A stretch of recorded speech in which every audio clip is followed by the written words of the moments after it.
Hey everyone, it's 3 o'clock and it is Tuesday. That means it's Tech Tuesday.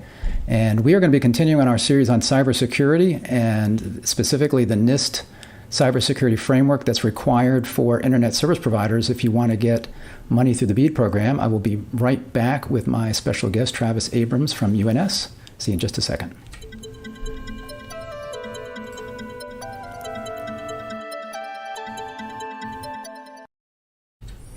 Hey everybody, welcome again to Tech Tuesday. So back with my special guest, Travis from UNS. Travis, how are you? I'm doing great, Rick. How are you today? I'm great. Looks like you're in the soundproof room today. What was that? The cone of silence. You're in there so nobody can hear you. I certainly am. Yeah. Today I have the purple background and the soundproof room and ready to go. Yeah, your background is cool. Mine is cool as well, but it's not real. So all this green stuff behind me is not real. People probably figured out. So again, we're back for part two of this. Last Tuesday, we covered kind of what was required with BEAD cybersecurity as far as what was required. We talked a little bit about that. We're going to review a little bit of that today as well. Is that right? Yeah, I thought I'd start off with just a brief recap of what we discussed last week. That way, if there's anyone that wasn't able to attend, they'll be kind of up to speed on what we're talking about today. Great. And I didn't do it yet, but I forgot about that. But I will go ahead in the description of this video. One link I have is to the NIST Cybersecurity framework if people are interested in downloading that and looking at it. But I also put a link to last week as well if you want to check in, and then you'll get more detail on what we talked about last week. Also, don't forget that if you're not subscribed to our channel, click the subscribe button and you'll be notified when you're live. If you're watching this video and you go, wow, this is awesome, hit the like button anytime you like. Also, we will be here and we'll be able to take questions if you're watching live. So you'll see there, you've got YouTube chat. You can go ahead and chat with us. You can talk amongst yourselves. That'd be fine while we're on here. But also, if you've got questions, you can put those in YouTube chat. And I will see that, and we'll cover those at some point, most likely at the end. But if I see something that looks really relevant while Travis is talking about a point, I might mention it then to him. So feel free at any time if you're watching this, if you have questions. And again, this is relevant for anybody that is obviously a broadband service provider. If you're going to be thinking about taking BEAD funds, you have to have cybersecurity in place, and it needs to reflect the NIST Cybersecurity framework, which we talked about last week, and we're going to cover again this week. This week, we'll be talking about how to implement that. So that's very important for you. If you're a broadband office, very important for you as well, because that's something that you must require that your subgrantees, your internet service providers, that they attest that they reflect that as well. It's also really important, frankly, if you're a broadband provider, just to have this in place. And Travis talked a lot about that last week, about how this is really a great framework to follow. And you certainly, with the increase in phishing kinds of things, attacks, hacking, and ransomware, big stuff that you really don't want to mess with. And if you have this in place, that really goes a long way into protecting your network. So, Travis, I'm going to turn it over to you now if you want to kind of start with a quick review, and then we'll get into the new stuff as well. Yeah, absolutely. So really, one of the main benefits of the cybersecurity framework is that it is a framework. And so it allows organizations to have a common language. And so what we mean by that is when you're talking about cybersecurity, as all of you know, in technology, there's a lot of acronyms, a lot of terms, a lot of things in our industry. And it allows you to have a common language. So when you're talking about risks and controls and things of that nature, it's going to be the same across whoever you talk to about this. The secondary is flexibility. The framework is designed to allow organizations to implement portions of it in a phased approach. So it's not something you have to turn on at once.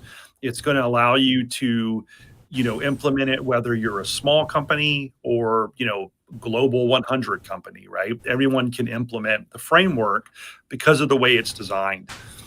It aligns directly to best practices. So many of you are already performing tasks and have best practices in place.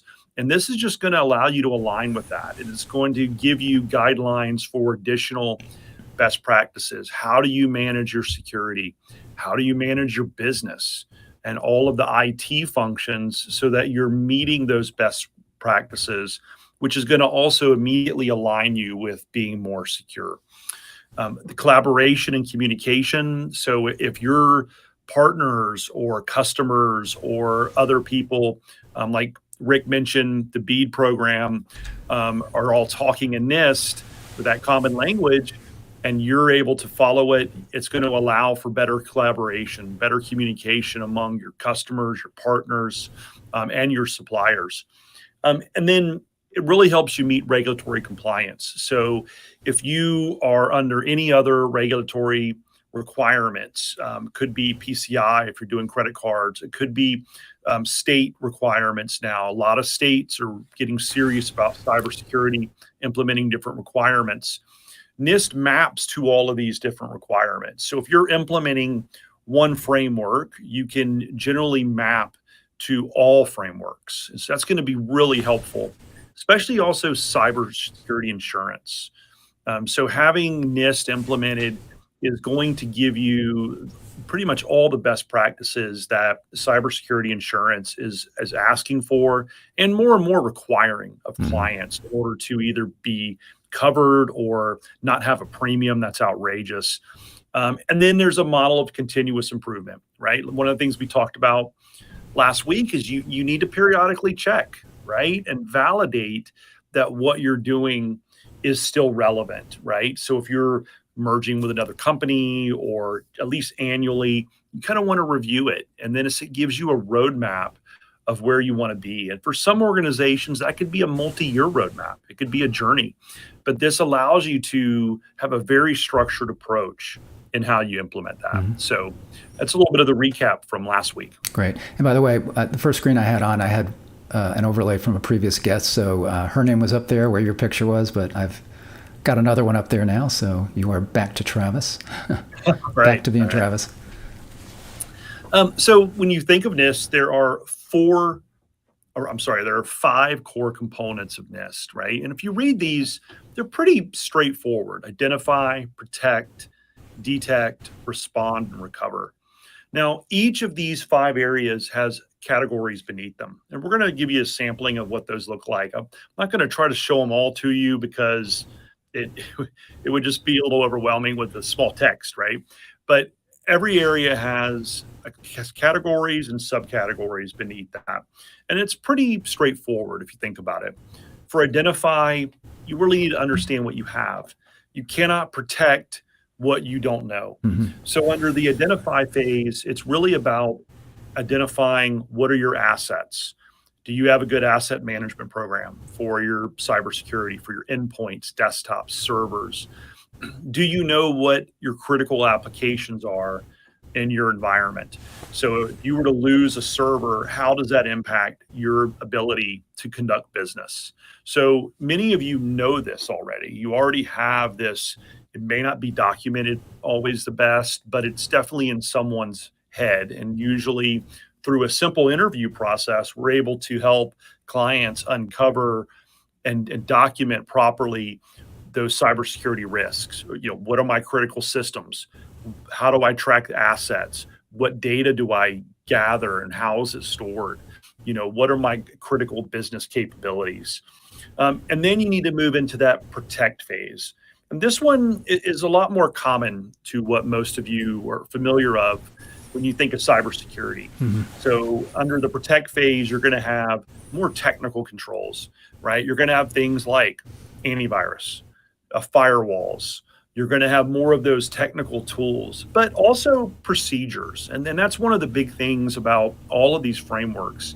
You can't really just buy a product and plug it in. It's really a process.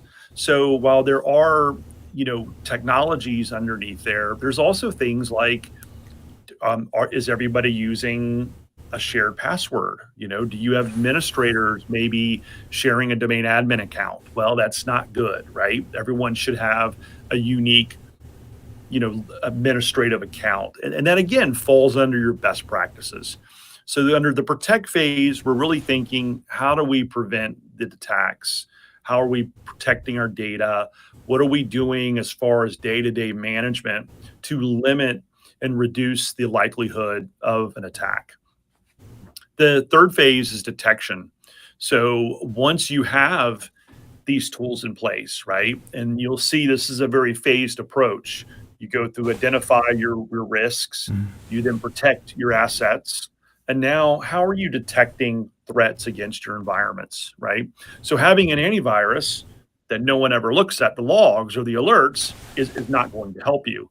The Mhm. same with a firewall. Having a firewall and no one ever reviewing the traffic going through it or the events being generated is not going to help you detect an attack.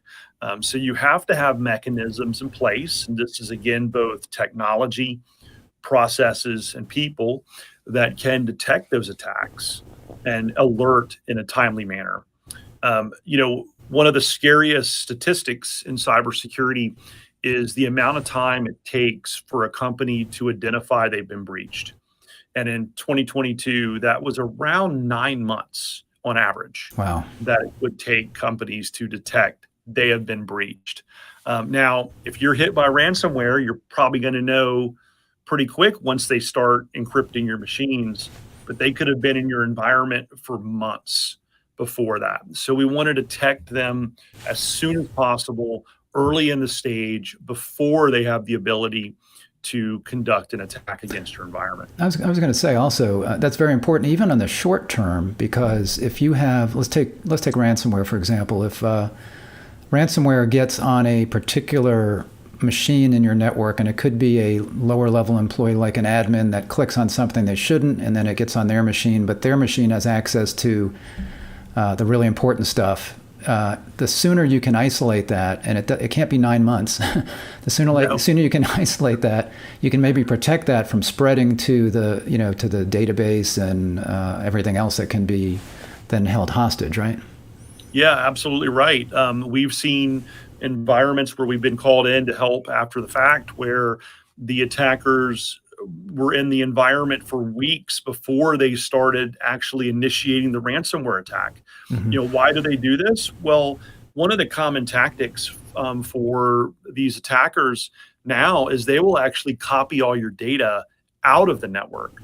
So they've gotten wise to the fact that some people will not pay a ransom because they may have robust recovery plans in place. They may have backups and they don't need it. Mm-hmm. But now, if I've copied all this sensitive data out somewhere else, and if I'm like, well, if you don't pay the ransom, I'm going to release it. Think about the impact that can be to your brand, Yeah. to your customers. There can be fines related to that. So being able to detect that attack very early in the process is critical. Yeah, and we were just seeing news just a couple weeks ago about this, where several government agencies had been attacked, and that was, I think, the threat there was not so much locking things up, but then releasing that out in the wild, right? Absolutely, Yeah. and that's what we see. Often these attackers too, they want to gain full access to the environment. Yeah. So before they're actually starting to encrypt something or something like that, they have usually been around a while. They have all of the administrator accounts. They may be monitoring emails. We see this in fraud attacks where the attacker may have access to the email accounts and they're just waiting and watching for, say, that wire transfer request to go through. Mm-hmm. And then they're intercepting that, changing the bank account information, intercepting the wire transfers. So we've seen that happen as well. Yeah.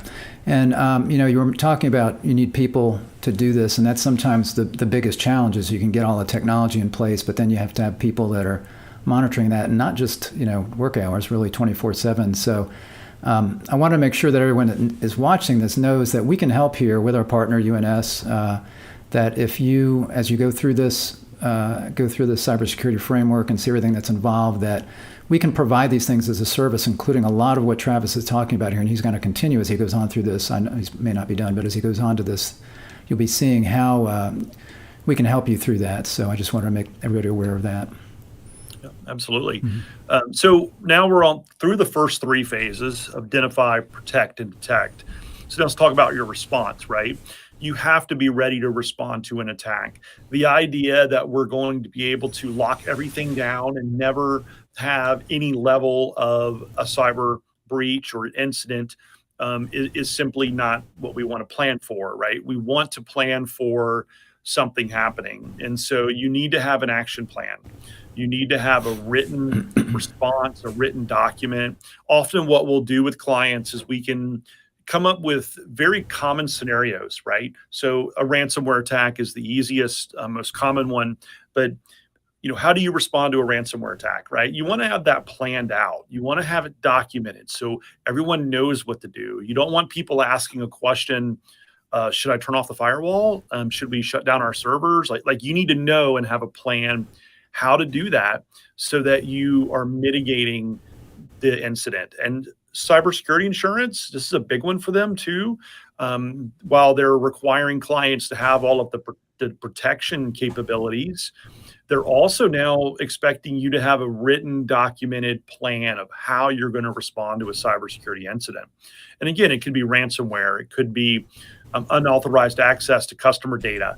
It could be a malware on the system. So you can build out those plans, and you want to have that, kind of find in advance so that, again, you're not scrambling to figure out who to call, what type of steps to take. And the last one is the recovery. A lot of you will have good recovery processes already in place. If you have good backups, off-site backups, preferably you're backing up critical systems on an hourly basis, if not more frequently sometimes. Those backups are usually stored on premises and copied out to a cloud solution, so that if the attackers were to gain access to the internal solution, you still have a way to recover your data.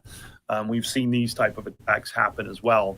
And so you can see how all of these 5 pillars really build upon each other, right? It's hard for you to go to step 2 and just start protecting everything if you really haven't identified what you have. Right. What are your critical assets? What are your critical systems? Because we don't want you to be throwing a dart at the cybersecurity wall trying to solve problems. We want to have a defined process we can follow so that we know that when you're, say, spending money or implementing a new solution or implementing a process, that it is done in the right way, right? You've identified it. Same with recovery, the last one we talked about. How do you know that you're recovering the right data if you haven't taken the time to identify all the assets, right? Mm-hmm. So again, these all build upon each other. Everything you can see here, we can fully help with. We have helped clients implement all of these areas, helped clients do audits and help them with continuous improvement. But our core service really focuses heavily on those middle 3 areas, the protection, detection, and respond. So when we go through and of the categories. So remember I mentioned that each of the 5 areas has categories beneath it and then subcategories. And so what I did here is I put in this slide the areas that our core solution, which is our Security Operations Center, will cover. And so with our Security Operations Center, we are collecting logs in real time from all of your devices. This could be desktops, servers, firewalls, endpoint security, you name it. All of that is being collected, monitored 24/7. So really, like detection, all of the detection categories are covered by this service. The same with identification with our EDR solution that will track all of the assets. It will scan the local network, identify systems on the network, allow us to ensure they are all protected correctly. And then with the same solution with the EDR, endpoint detection and response, we can protect the environment. So we can be alerted immediately when that odd file's been downloaded. If somebody is getting potentially hit with a ransomware attack, we can quickly isolate that machine off of the network to prevent further attacks and further spread. So again, I don't expect you to read all of these because the text can be a little small, but I just wanted to give you an example of what some of these were. This is not everything. So like under identify, there are more areas that we can help you solve, but our core solution, again, will completely eliminate the need for you to implement anything else around those core three middle items, which is the protect, detect, and respond. Our team also, again, monitors everything 24/7, and we take action. So we're not going to just simply call you and say, hey, you have a cyber attack. We're going to start quarantining machines. We're going to take actions that we work with the client to develop in advance to reduce any type of attack. So we're going to help you respond and recover from that. So it could be rolling back files on a machine. If ransomware attempted to encrypt those files, we can roll those back. We could, delete changes that have been made to systems. And all of that will be done proactively and then working closely with the client to help them recover and respond to those threats. And you mentioned antivirus earlier. It's something that a lot of companies will do to as kind of a first kind of thing that they can do, let's say minimally on the endpoints. But and certainly you can work with that being in place. But you have an option for endpoint detection response that maybe provides better protection, looks at behavior as opposed to looking at maybe existing patterns. Is that right? Yeah, absolutely. Like most antivirus today still looks at what we call a signature. And in order for it to detect that this is a malicious file, it has to actually know about that file. Well, if this is a new attack, it won't know about it. So often it'll be missed. So really the direction the industry is going is away from signatures and more towards behavior. And that's the solution we implement. It is what they call an endpoint detection and response. So it has next generation kind of machine learning, different types of behavior-based activities that will monitor all of the activities on the endpoint. And one of the important factors is some attacks now do not contain files. And that's, again, most legacy antivirus is looking for a file. They're looking for something to scan. Well, there's a lot of what we call fileless attacks. And with those, it's more behavior. It is an attacker gained access to a workstation. Now they're using tools that are built in to Windows in order to gather activities, move throughout the environment. And our solutions can detect that. So we can detect that activity that is suspicious. Why is Rick's machine running PowerShell that's downloading files from the internet, right? That's not going to be legitimate generally, right? So we can alert on those type of behaviors and not be not reliant upon a signature. Yeah. And so really, the service that we're offering here through Zecorum, I think we would characterize as Security Operations Center as a service. Would you say that's a good way to put it? Absolutely, it's a SOC as a service is how we term it. Yeah.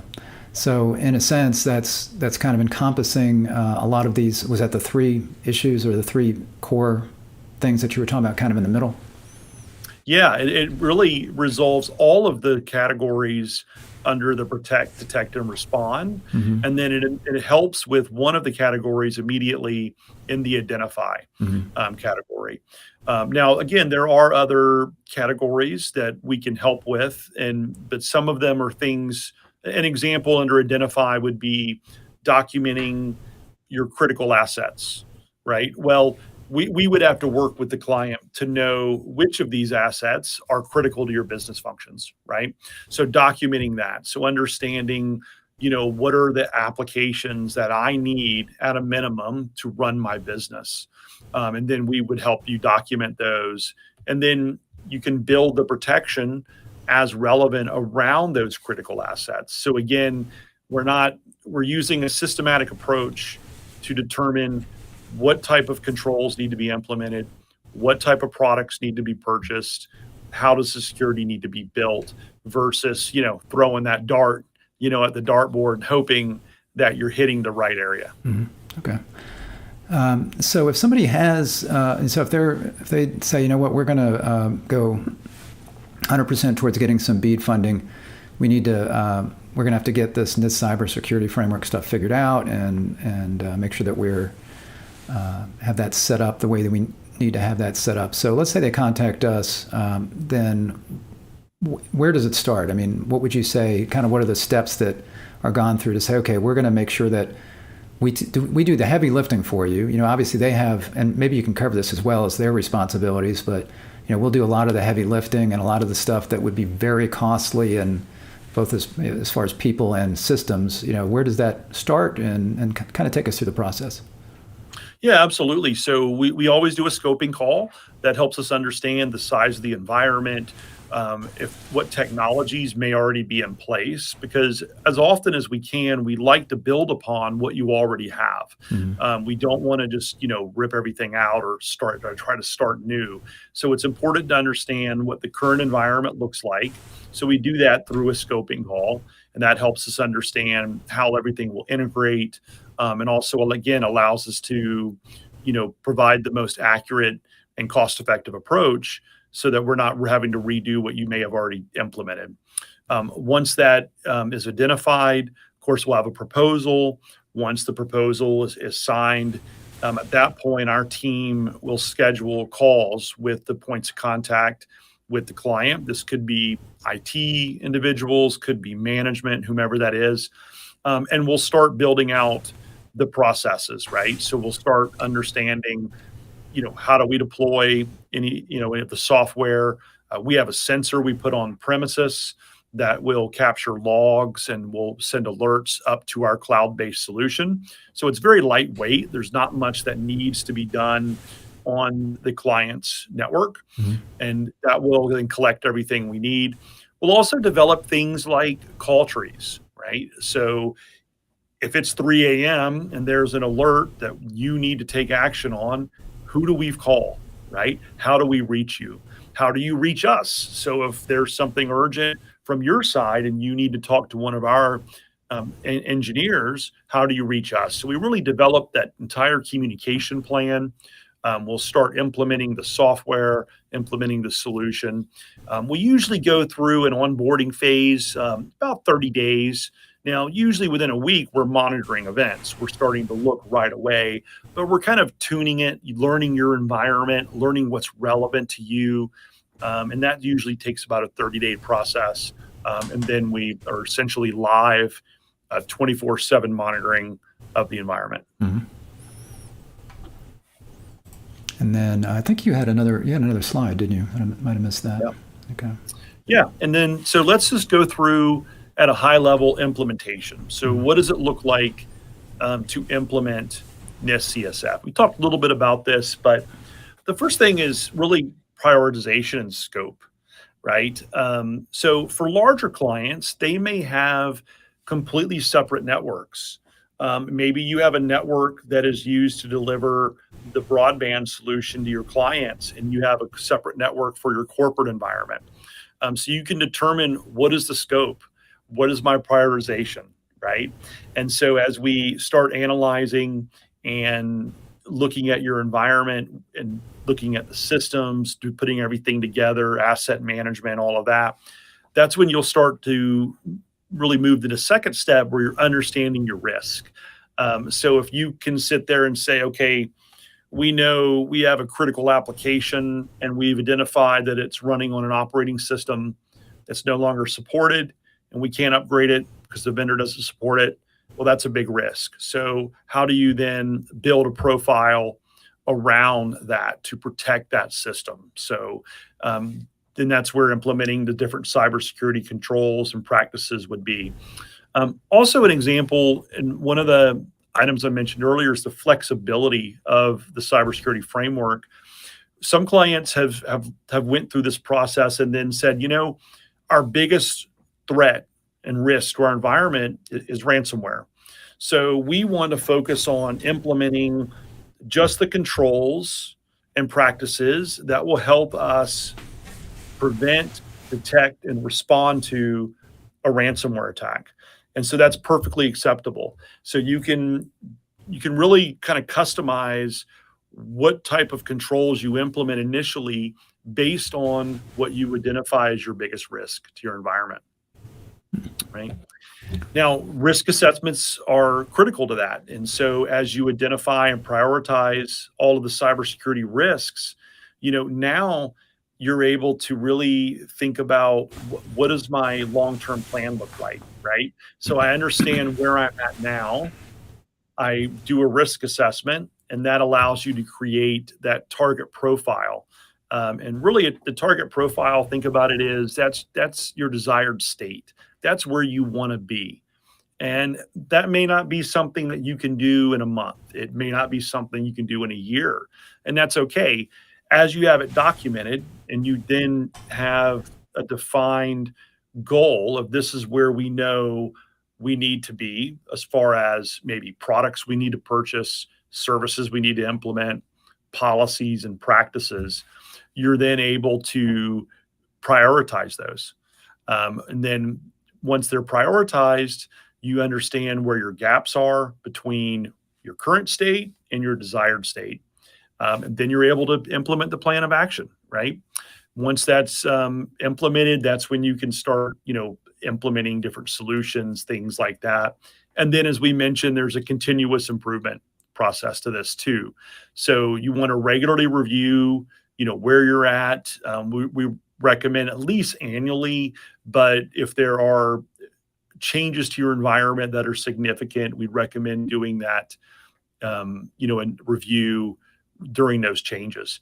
So at a high level, there's a lot of text here. It can look kind of scary, but it's really not. It's prioritize and understand what you have. Okay. So do your asset management, identify your critical apps, understand what you're currently doing for cybersecurity, understand where your current risk is, define a plan of where you want to be, and then implement that plan of how you're going to get there. This is something that we can do for clients, depending on the size and complexity. This can sometimes take about 2 weeks, 2 to 3 weeks to really come up with a solid plan of action of how you need to meet the cybersecurity framework. And then, we can help you implement different technologies and processes to get there. So again, as I mentioned, a lot of the heavy lifting we can do, but there are going to be things that they're going to have to do. But I guess a lot of the value that we can provide is letting them know specifically, here's what you need to do, because there's certain things we can't, right?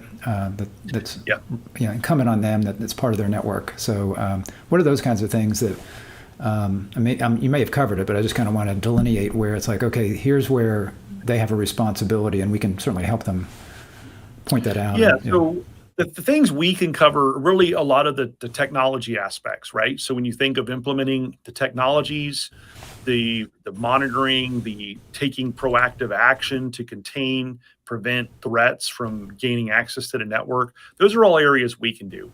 Now, when it comes to things like, understanding their risk, or the critical applications, critical data, things like that. That's where the client will need to spend a little bit more time. But like you mentioned, Rick, we've kind of helped them out with this because we have a very structured process that we can follow. So we can tell them exactly what they need to do. Mm-hmm. And often we can identify most of this through an interview process. So it usually just takes a little bit of time sitting down with the right points of contact, start asking some questions, and we can gather all of this information, put it into the correct template, the right format. And then when we're done, we're handing that over to them, and they have a functioning plan in place that they can start executing on. Yeah. So in essence, prompting them for what they need to be doing, and then exactly. we can handle a lot of the other stuff. So great. Okay. Absolutely. All right. Anything else that you wanted to cover today? As far as there's nothing else on slides, is that right? No, I think we're at the end here. If there's any questions, just a high level recap. The cybersecurity framework, really is a great framework and structure for you to follow. It can definitely allow you to not only be compliant and be where you need to get the BEAD funding, but regardless of BEAD, this is something everyone should be considering. and looking just to really secure your business, right? To help ensure that you're securing your clients' data, your partners' data, everything that you should be doing for that. Yeah, it really is critical because, I mean, it used to be probably difficult for a lot of these types that were doing this. They maybe had to develop their own code and whatever else. But I mean, basically, you can go rent or buy that stuff out there now, can't you? Isn't it pretty easy for people? Yeah, I mean, one of the most interesting things saw recently was most people may be familiar with Chat GPT. Mm-hmm. Well, there's a version of Chat GPT now, or a mock of it for bad guys. Oh, great. So the bad guys are using AI. They're building AI models in order to compromise organizations more efficiently. So the threat is real. It's widespread, and it's just going to get worse as AI, automation, things like that are able to be used not only by the good guys but also by the bad guys. And then one other thing is staffing. We talked a lot about this, but most organizations are going to struggle to hire the level of staff that it would take to monitor and properly protect their environments. Right. It's just hard to find the people, and the salaries could be high as well. So we can, have more efficiencies because we can spread some of that cost across multiple clients. And I see that. I'm assuming that goes for the kind of the intrusion detection kinds of platforms as well as the people. And that's a really good point to end on, is that somebody could look at this, and certainly somebody can. I mean, they can look at this, and if they're big enough, maybe it makes sense for them to make the decision to do a lot of this on their own. But I think you're right. For a lot of the folks that are having to do this, I'm assuming it would be quite a bit more expensive to build all of this and manage it and keep the staff in place. And again, we're not just talking about business hours, but really having people that are monitoring this 24/7, because really bad things can happen in the middle of the night, and probably they probably schedule things. The bad guys are probably aware of that. So do you have any feel for is a particular size of provider or business where it makes sense to do it on their own? And what's the cost differences? I mean, anything there that you can talk about? Yeah, I mean, for even large enterprises are understanding that they cannot, do this on their own, right? Some of our clients even that have a team of 15 cybersecurity people still rely on outsourcing and using our team to augment their solutions, right? So even your largest organizations that are literally spending millions of dollars on cybersecurity simply can't do it all themselves. Yeah. So when you look at a mid-sized company, this could be hundreds of thousands of dollars just to acquire the products and the software that you would need to then implement, and then hire the people, train them, in order to do that. So it oftentimes just isn't cost effective to try to build all of that inside your own network. Yeah, I could see why. And I guess it's a fairly specialized kind of person too, isn't it? It's not just your normal IT. Is there some cybersecurity experience that they need? Yeah, I mean, it definitely is, right? All of our team have been through, multiple levels of training, industry certifications. 5 years is the minimum level of experience we have. But if you really think about it, a lot of times IT may be tasked with different goals than what cybersecurity professionals are. And sometimes those can conflict, right? You may have, we have to be up, the systems have to be available, they have to be running at all costs. And that can be at conflict sometimes with, we need to secure them, right, too. So you definitely need to have the right people looking at it. A term we like to use is, you have the right people in the right seat, right? Yeah. And that's true throughout your organization, right? You want, your accountant to be a good accountant, your finance people to be focused on that, your sales people to be trained in sales. The same thing with your cybersecurity. Yeah. One last thing, and you mentioned something that made me think of maybe a benefit that we have if they decide to get this through us, is that it's not a cookie cutter solution. I mean, obviously there's certain things that are done a certain way, but if somebody already has certain aspects of security in place, if they've got, as you mentioned, if they already have some cybersecurity people, we can kind of try to fill in the gaps, and it's not like I say one big thing that they have to buy everything. So how does that work? Yeah, that's absolutely right. So every time when we have that scoping call, we understand, what are the needs, what are the gaps that the client has. Our goal is to fill those gaps. It's not, again, if you already have certain security controls and technologies in place that are good, and you want to keep those, we will integrate those in. You may already have a person or a team, small team that's helping to do cyber, but maybe you need that after hours support, like you mentioned, when they're not at work, or there's certain tasks that they just don't have the time to do. We can help fill that gap. And so we try to customize the solution for each client to really help them, identify and fill their gaps in their solutions and their processes. Cool. Okay. Well, I don't see any questions. I know we had a good number of people that were watching live, but I am anticipating, as usually happens with these live events, that we're going to have a lot of people that are checking this out afterwards. So if that's the case, you see our contact information up there. You see info@zquorum.com as an email address or phone number. So if you have a question, there's a couple of ways you can do it. If you just want to send us an email there at info@zquorum, that'll come to me. I'll look at that, and if it's technical, if I need to get Travis involved, I will get with him, and then I will answer that question for you. You can also, if you are watching this recorded on YouTube, you can always pop a comment in there, and I can reply on there. It's not quite as personal, and I won't be able to do as much of a back and forth on that, but that's another way. If you have questions, you can go ahead and put that in the YouTube comment section, and I will see that and reply as well. So thanks everybody that were watching live, and if you're watching recorded, I appreciate you taking the time to watch that as well. Travis, I appreciate your time. This has been very informative, and I know that this is a topic that, not just because of BEAD, I think we're going to be seeing this. I know the government is trying to figure out right now what they're going to do in the federal government as far as cybersecurity for all of the agencies, and they have similar challenges as far as getting people and getting it all together. So we're going to be seeing this as being a very hot topic, I think, here in the next few years, including because, as you said, the bad guys are getting better, and now they're using AI, which is really scary. We're going to have to use AI to counter their AI. It's like cop versus bad guy. Yeah, yep. Spy versus spy. So, all right, guys. So I appreciate it. Travis, thanks so much for your time today. Thank you, Rick. I appreciate it as always. Look forward to next time. All right. And everybody else, again, if you're not subscribed, click the subscribe button on our channel and ring the bell to be notified when we're live.